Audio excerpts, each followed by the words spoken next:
As a child, I was absolutely obsessed with Legos. I found a book on building a robot. It's in my blood. Making is in my blood.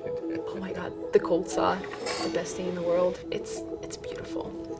Like, cold saw was my crush. Parts scattered all over the floor. I had to pay my sister to clean it up when we had guests because my parents would send me down there. 3 hours later, I'd have made something new instead of having cleaned. It feels really badass. I'm not sure if I can say that on camera, but it really does feel like, oh wow, I just used that very scary machine and I made something with it out of metal. Where else on the planet are you going to have a high density of people that simultaneously build things and they want to be nerds? I was around 13 or 14 at the time, and here I am now.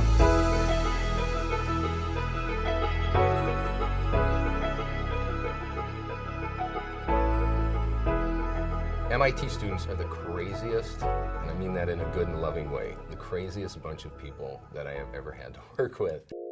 I mean, like, you know, students that said they were going to design a gadget that Batman has to climb up walls, like to climb up 3 stories in a few seconds.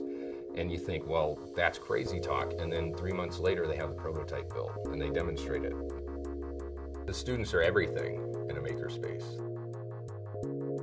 One of the mentors actually, I was sitting in MakerWorks complaining about how my fish tails are not turning out well, and he's like, I can help you out with that. Turns out he had like a lot of experience with molding out stuff. So he told me like, oh, this is how you wanted to make it, this is where the air vents have to be, and then actually showed me how to 3D print. And now I'm on the laser cutting team myself, which is kind of funny. MakerWorks is run by graduate students, and the key decision there was to have a makerspace where students could be advised by people that were not only expert makers, but they were also degreed engineers. So they could help you, and this is very important at MIT, they could help you make something, but they could also help you make good decisions about how you engineer and manufacture something. The hands-on component is essential. I mean, that's one of the reasons why I came to MIT. I mean, our motto is mens et manus, mind and hand. You need both. What we know from students getting hands-on education, it totally changes the way that you learn, and it transforms the way that you think. Making and engineering go hand in hand. You can't engineer something if you don't think through the full process. I think that's because you're only a half-complete engineer if you only ever focus on the design without ever thinking about how you're physically going to implement it. I will tell you this, that many people here at MIT thought that students did not have what it took to set up a facility like that, to run a facility, to keep it running. They have come up with things in the MakerWorks that other facilities across campus have adopted. They have schools from across the globe ask them to use their material. 2 best practices that stand out in my mind as the most important. The student volunteers themselves. I'd say, wanting to be a mentor, being safety-minded, being responsible, being approachable, being very patient. Those are key things that we look for in our students. I can teach anybody how to run a machine. But the most important thing is, are you going to be able to interact with the students and help them do making in a safe way?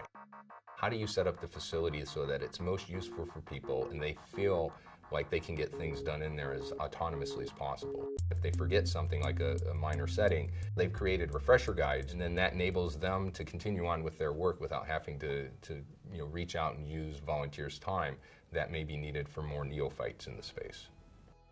It goes beyond just the training, because training alone, okay, you learn how to use a machine, so what? But by talking to the mentors, the staff of the MIT MakerWorks, you learn tips and tricks, you learn stories, you learn what works, what doesn't work. It's sort of passing on that engineering making tradition. There's that cliche of, you learn through failure.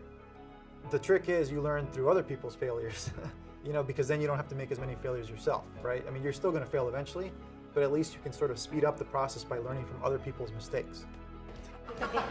Find a project, either academic or personal, that will get you in the shop. Go in there and just start chatting with like-minded folks, and it'll bring you into our world. Some of the students find this to be the place where they really experience MIT. In a way, it's oddly therapeutic.